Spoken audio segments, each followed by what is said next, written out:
So I don't know, when it comes down to a lot of things in life, I'm kind of going at a different pace.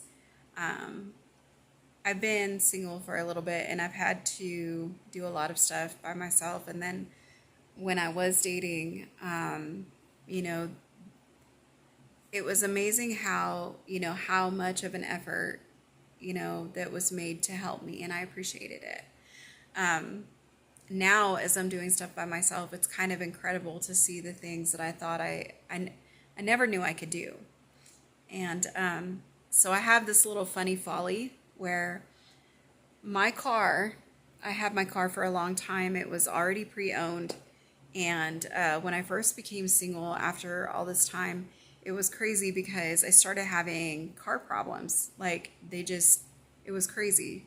And it was like that challenge, like, do I woman up and just deal with it? Or, how do I handle this? Well, I was like, okay, I'm going to woman up. I'm going to figure out what's going on with this vehicle. And I'm just going to try. I am just going to try.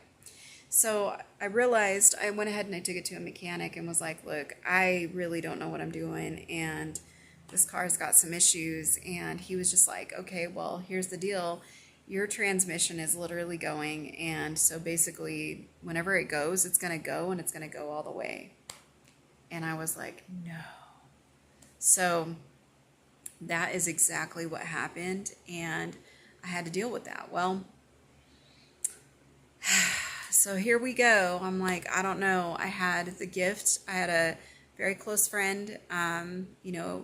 We dated for a little bit, but he had loaned me his truck for a season. And then I ended up borrowing a friend's car after that and was still trying to find a vehicle because at that time, vehicle prices were crazy. Well, long story short, I ended up with a truck that had problems. And that was my truck. And then I had a friend say, well, why don't I help you and we can get you a car? And so she gave me a little bit of a lift, with finances, and I was able to get this car, and it turned out the car had problems.